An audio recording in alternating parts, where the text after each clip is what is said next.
Buenos días de nuevo, bienvenidos a este tercer y último día de la Feria del Libro Universitario de Ciencias y Humanidades que se organiza en el Instituto de Investigaciones Históricos. En esta ocasión me van a permitir compartir con ustedes la presentación de un libro muy reciente que coordina una querida amiga y colega, la doctora Anastasia Krutitskaya, que es profesora de la Escuela Nacional de Estudios Superiores, Unidad Morelia, de la UNAM, en coordinación con Edgar Alejandro Calderón Alcántara, quien en esta ocasión envía sus saludos, pero no se encuentra con nosotros. Sin embargo, bueno, tenemos aquí a no nada más una de las coordinadoras, sino además una gran especialista no nada más en la labor de archivística, sino también en la investigación musical. Que le ha valido, pues además de un amplio reconocimiento, una trayectoria muy importante, que nos va a venir a compartir en palabras muy sencillas esta mañana un poco de el contenido de este libro, Fuentes Poético-Musicales del Archivo de Música del Colegio de Santa Rosa María de Valladolid. El libro del que vamos a hablar, además, tiene la bondad de que, como los asistentes podrán notar, es de Open Access, una maravilla de las ediciones modernas, que es esta capacidad de descargar los libros de manera gratuita en formato PDF. Los asistentes y también el público que nos está viendo a través de redes tendrán la posibilidad de descargar el libro completo sin ningún costo a través de un código QR que también compartiremos en redes sociales, y los asistentes pues lo pueden descargar aquí en este mismo momento, aprovechando la red abierta también del instituto y este pequeño y además muy útil separador. Para no hacer muy larga mi intervención, porque lo que queremos es dialogar sobre el contenido de este libro, me permitirán presentar muy brevemente a nuestros invitados, empezando por una de nuestras coordinadoras, la doctora Krutitskaya, que es licenciada en Filología Románica por la Universidad Estatal de San Petersburgo y doctora en Letras por la Universidad Nacional Autónoma de México. En 2013 obtuvo el Premio Internacional Marguerite Frank a la investigación sobre tradiciones poéticas, y en 2017 el reconocimiento Sor Juana Inés de la Cruz, UNAM, además de muy bien ganado, premonitorio, me parece.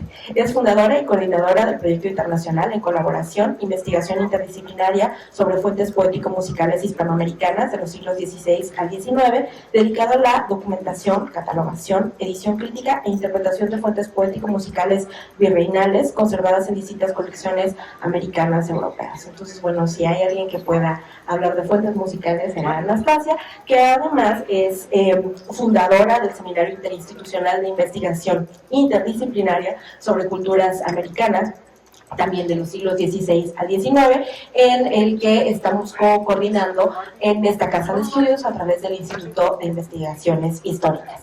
Además, viene a platicar con nosotros Jorge Delgado, que es licenciado en Música con especialidad en Composición por el Conservatorio de las Rosas, y ha participado como transcriptor y editor musical en múltiples proyectos, entre los que destacan investigación interdisciplinaria sobre fuentes poético-musicales hispanoamericanas. Y además de ser un colaborador activo en este libro que venimos a comentar esta mañana, pues bueno, tiene una amplia trayectoria participando en el rescate no nada más de fuentes, sino también en la interpretación musical y en la producción.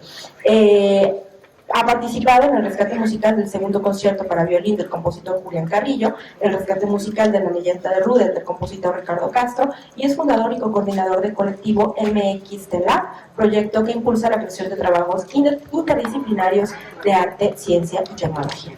Y bueno, con estas breves semblanzas, me gustaría comenzar hablando un poco del tema que nos ocupa, que es justo este libro de fuentes poético-musicales.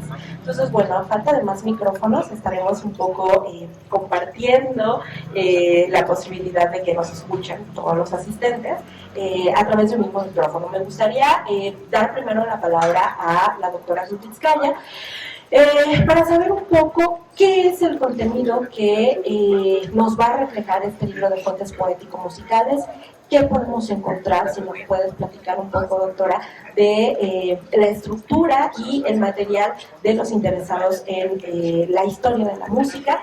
Sobre todo considerando que hay varios historiadores en el público que estamos muy interesados en entender cómo se hace el rescate de este tipo de fuentes que no siempre son las más comunes en nuestro país. Gracias, Marinale, por tan elogiosa presentación. Y bueno, en realidad tenemos un público variado, así que voy a hablar de forma variada para que todos nos entendamos. Y sabemos todos que en la ciudad de Morelia hay un lugar emblemático donde ahora está el Conservatorio de las Rosas. Pero antes había ahí, hasta principios más o menos, bueno, hasta los años 60 del siglo XIX, un colegio de niñas. Un colegio de niñas que se llamaba Colegio de Santa Rosa María de Valladolid. Y en este colegio entonces se propiciaba la educación femenina, o sea, las niñas literalmente de diferentes edades entraban ahí para aprender diversas cosas. A veces pensamos que en esa época remota las niñas solo aprendían a coser y a tejer, pero no es así. También tenían conocimientos básicos, adquirían conocimientos básicos de idiomas, de latín, de matemáticas, de ciencias naturales, también cuestiones básicas de humanidades. Y lo que es también muy distintivo, no solamente de nuestro colegio de Morelia, sino de todos los colegios de niñas, es que aprendían a tocar instrumentos, o sea, música. Y entonces había ahí, ¿no? Un maestro de capilla que venía, enseñaba, y todas las chicas cantaban, ¿no? Cantaban. ¿Dónde cantaban y cuándo cantaban? Cantaban en todas las fiestas, o sea, ahora, si les pregunto, ¿cuáles son las fiestas emblemáticas para ustedes? Navidad. Fiestas importantes. No, que Año Nuevo. ¿No? Independencia. 16 de septiembre. Pascua. Porque hay vacaciones, ¿no? Son días festivos, ¿no? Pero ahora nos estamos rigiendo, bueno, me están viendo así, pero ahora nos estamos rigiendo más por las fiestas civiles, pero antes el calendario anual estaba regido por las fiestas religiosas. Entonces se celebraba en grande, ¿no? O sea, una fiesta es que tienes que poner comida. ¿Qué hacen en las fiestas el día de hoy? Comida, música, bebida, ¿qué más? Música, bailan, ¿qué más? En las posadas, ¿qué hacen? Cantan. O sea, ¿ahí hacen teatro? A veces, ¿sí? Como en familia, ¿sí? Entonces, todo eso se hacía en el colegio de niñas, ¿no? En cada una de las fiestas. Y para las fiestas se invitaba a los grandes prelados de la catedral, todas las familias de la sociedad. Entonces cantaban en la parte de la misa, ¿no? Pero aparte, fuera de la misa, hacían sus festejos, hacían presentaciones teatrales, se esmeraban, se acicalaban, ¿no? Bailaban, ¿sí? Y hacían como obras dedicadas a distintos personajes, ¿no? Que se llamaban loas, a distintos personajes de la sociedad, ¿no? Y entonces nosotros pensaríamos, bueno, porque no les dije, porque lo que estamos presentando ahora es una cosa aburridísima, porque es un catálogo, ¿no? O sea, presentar un catálogo es algo, o sea, ni modo, no, ahora le voy a pasar la palabra a Jorge para que nos hable de las fichas, ¿no?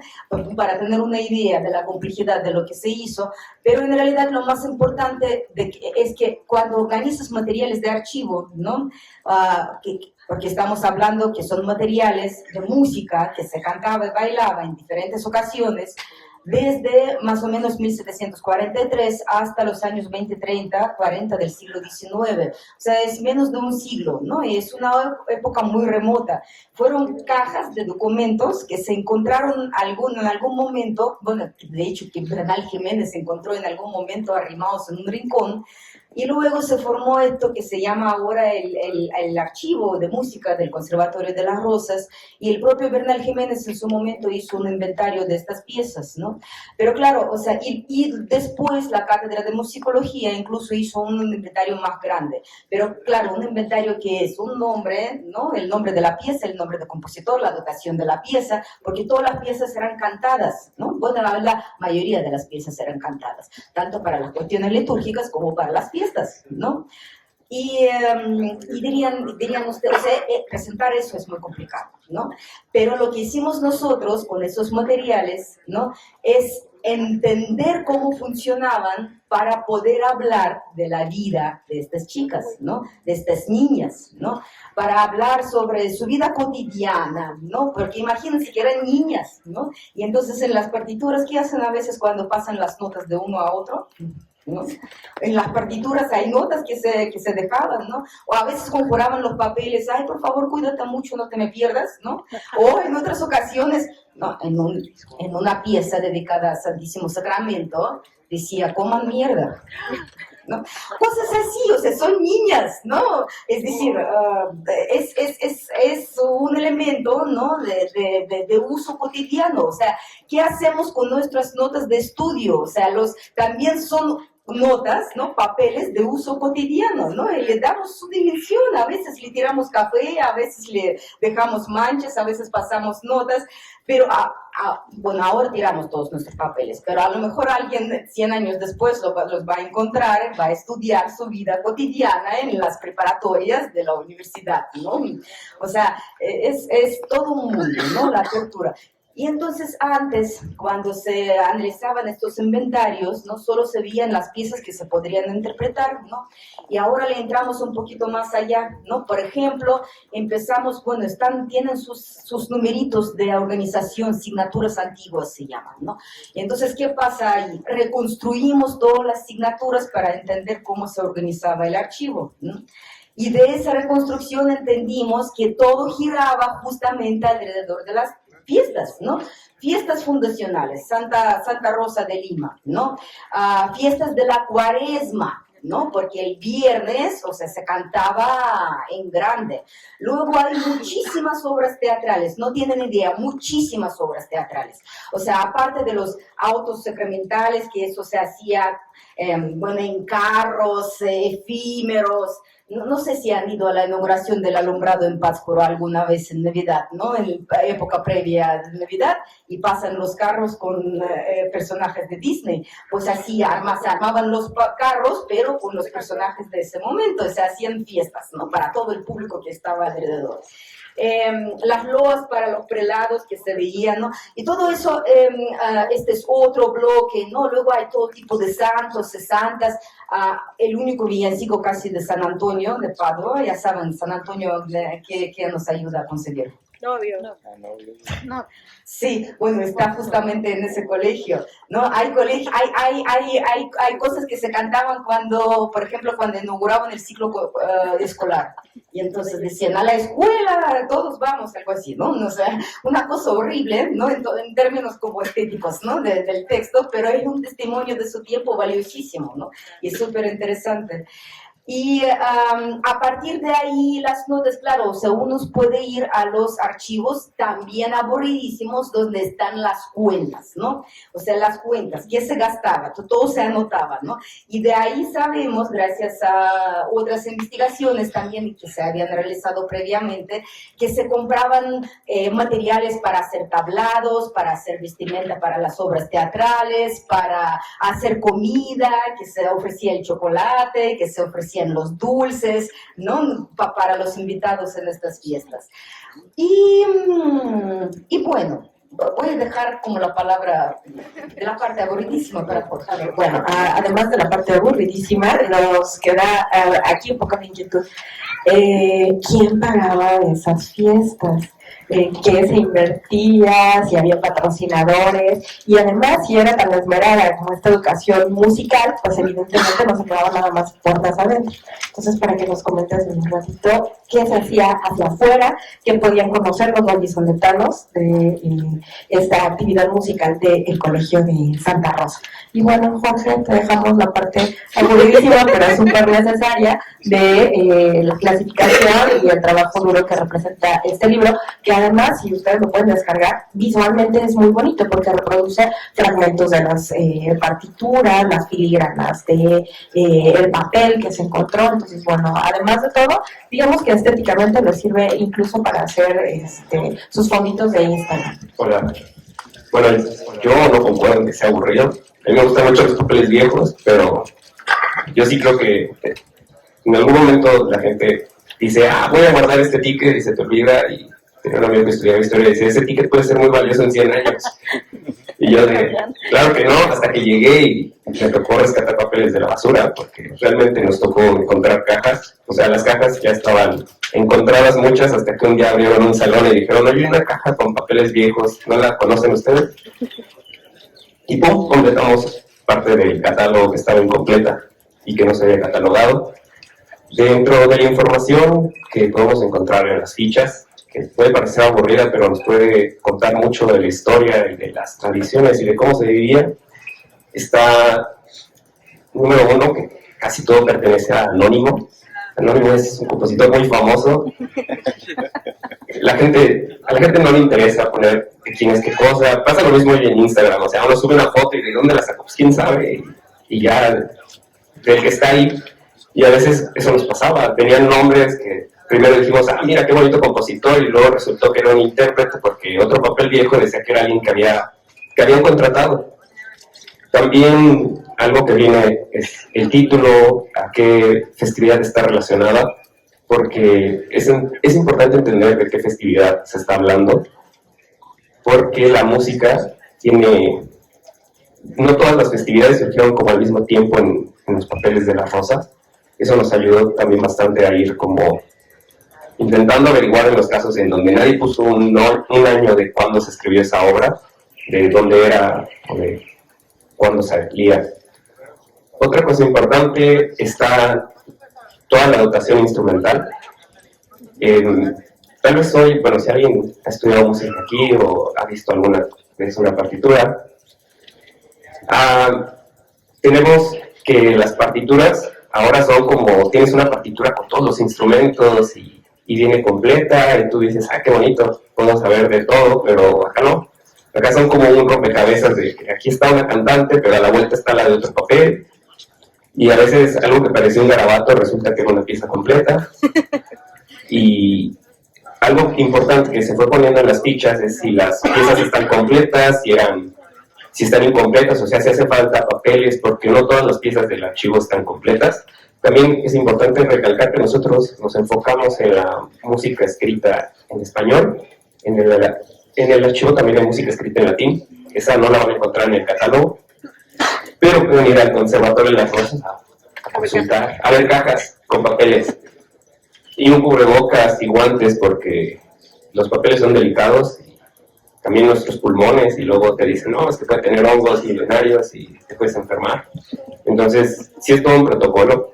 También viene información escrita que son las tonalidades. Y a veces uno puede decir, sí, hay una obra, pero algo que nos topamos en el archivo fue que había obras que tenían no una versión, ni dos, sino 3 o 4, en diferente tonalidad. Es como, unas estaban en re, por así decirlo, otras en do y otras en si bemol, y fue como, ¿qué pasó aquí?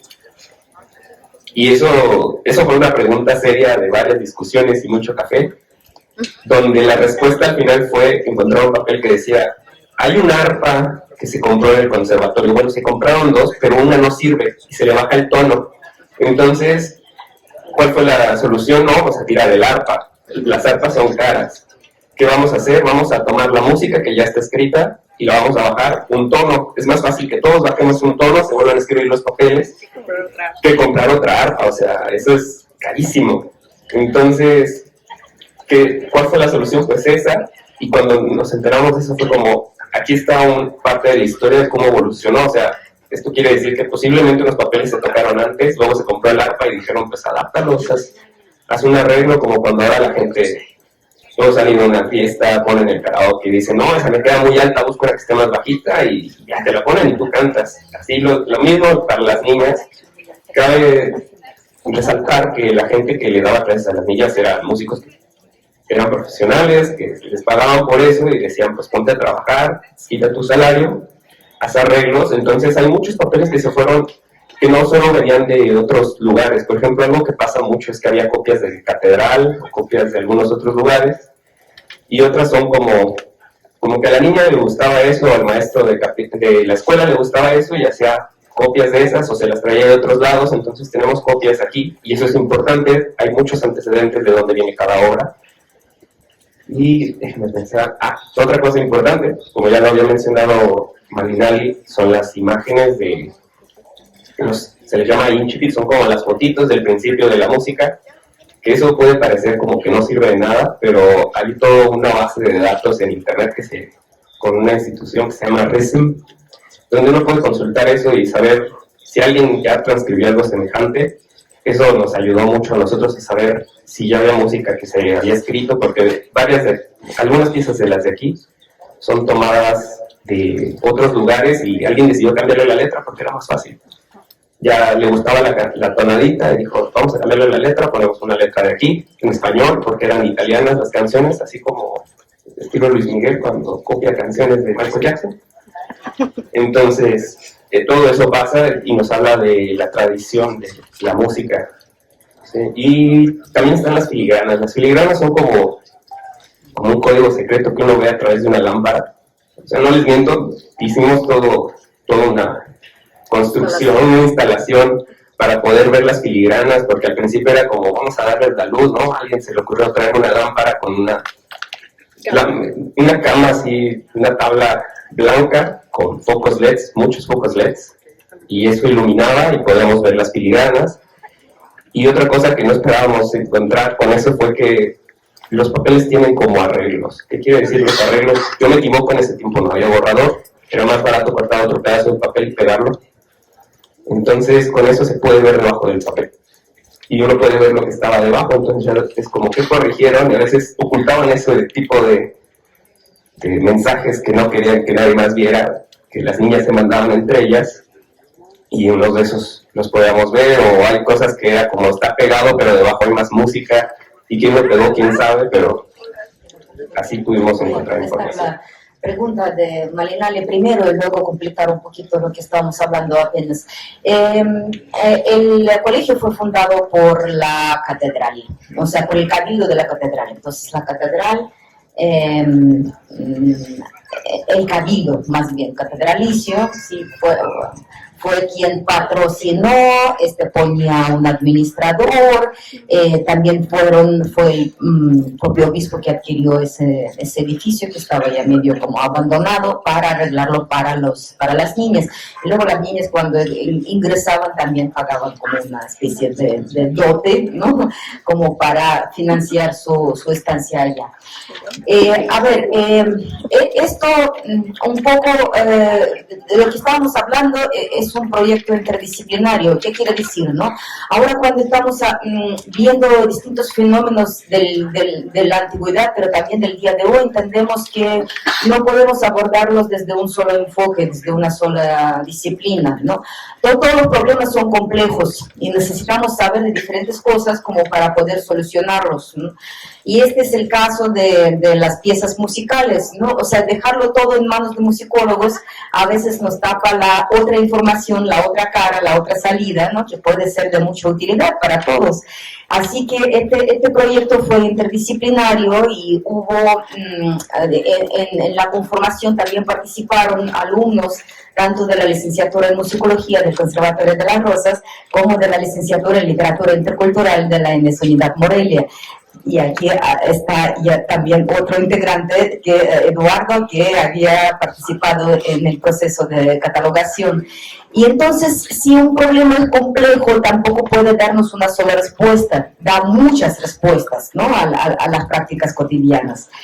Les decía, entre otras cosas, creo que ya no completé la parte de las comedias, o sea, estaban una gran representación, tenemos una gran representación de las comedias del siglo XVII, que se seguían tocando, tomando, representando, españolas, ¿no? Evidentemente del gran teatro del siglo de oro, Calderón, comedias de travestis, comedias de todo tipo, súper juguetonas, ¿no? Que luego se representaban en la segunda mitad del siglo XVIII aquí sin ningún remedio, ¿no?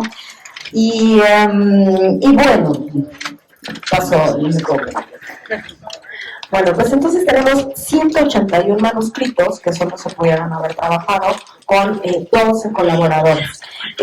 Para ir cerrando un poco, ¿cuál fue un poco la experiencia para acopiar, organizar y darle una estructura a estas cajas que están un poco, me imagino, en un estado de conservación y organización relativamente pobre, sobre todo considerando que, como lo mencionan ya en el estudio introductorio, evidentemente, pues este no es el único trabajo de investigación que se ha hecho sobre el Colegio de las Rosas, e incluso sobre fuentes musicales, ¿no? Pero bueno, ¿cuál es el contraste entre este catálogo y los estudios más bien monográficos que se han hecho sobre otro tipo de escuelas de música? Bueno, pues, ya me acordé, ¿no? Todos los papeles son sujetos vivos, ¿no? Cuando vamos a museos, ¿qué pensamos? Que el museo es como un cementerio, ¿no?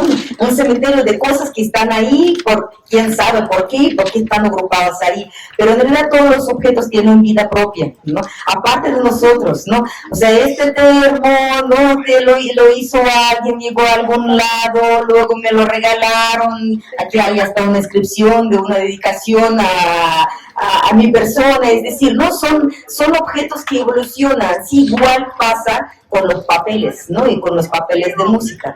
Y sobre todo en una situación cuando hay constantemente hay que llenar piezas para celebrar fiestas, entonces hay que reinventarse, ¿no?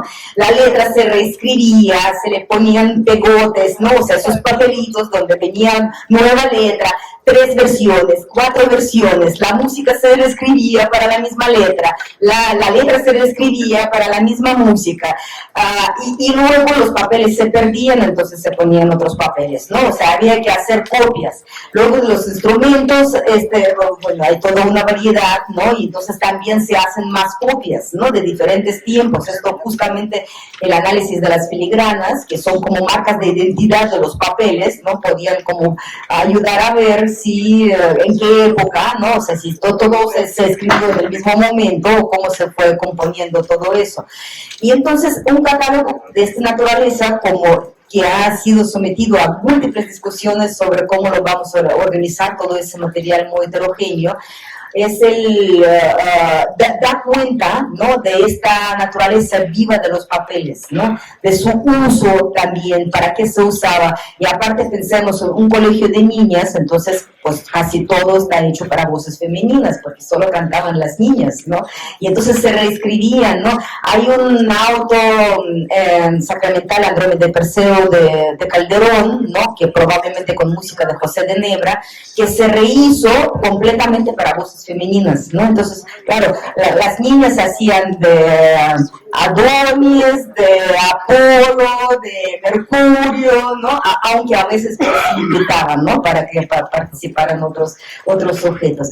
Y entonces nada más eso, ¿no? O sea, ya después contamos que van a hacer otras investigaciones, se podrá hablar sobre el teatro, se podrá hablar sobre las piezas, los tonos humanos. Hay una pieza que habla sobre el novio, ¿no? Así como que, de hecho, que viene de otro colegio que estaba en San Luis Potosí, ¿no? Como un tono humano que es tipo conjuro para la pedida de mano, ¿no? O sea, hay como de todo, ¿no? Sí, matarlo. Anotarlo, sí, sí, anotarlo. Eso, ¿no? Entonces, es una invitación también, no leer, bueno, leer en un catálogo es imposible, pero tal vez asomarse porque puede ser útil para otras cosas. Y también comentarles que todas las piezas completas de ese rescate están ya editadas en proceso de ya están en prensa, o sea, estamos corrigiendo las pruebas, de pronto saldrán para que se toquen, ¿no? Para que se toquen más, ¿no? En acceso libre, justamente para que no haya dificultad para bajar las partituras. Entonces, nuestra misión, difundir, interpretar, ¿no? Y seguir conociendo nuestro pasado, que no deja de ser nuestro presente. Bueno, pues para cerrar y retomando esto de la maravilla del Open Access, Jorge, ¿quién debería o quién gustaría internarse en este catálogo de fuentes musicales a través del acceso abierto, y por qué es importante difundir estos materiales justamente sin costo para cualquiera que los quisiera conocer, aunque no se especialice?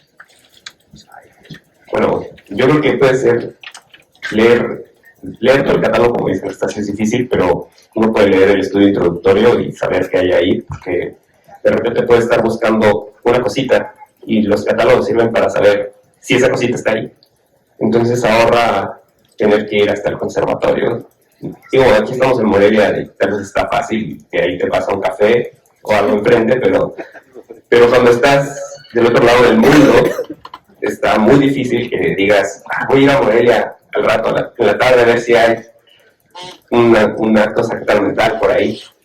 Entonces, ese tipo de información ya está, y luego, como dice Anastasia, es abierto al público, es open access, y cualquiera lo puede descargar aquí con esto. También está en la página de Euterpe, lo pueden buscar como Euterpe Investigación Interdisciplinaria con eso, porque todo lo demás también sale, pero ahí está el libro. Y es importante para cualquiera que quiera saber un poco más de la historia, de cómo se llevaba la vida en las Rosas, y también para saber qué tipo de música hay, porque tal vez uno está buscando una pieza que en algún momento se menciona en otro lugar, y ahí puede estar la respuesta.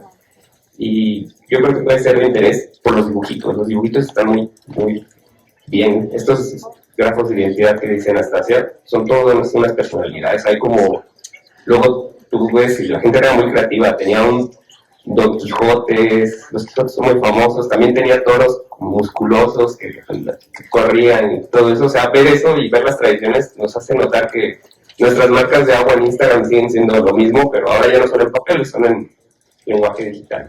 Bueno, pues después de haber tomado nota de las loas a San Antonio que deberemos de reproducir, pues no me queda más que agradecer la participación tanto de nuestros invitados, la doctora Anastasia Rutzkaya, el doctor Jorge Delgado, y reitero, el comercial pueden ustedes descargar a partir del código QR de manera gratuita este libro sobre fuentes musicales.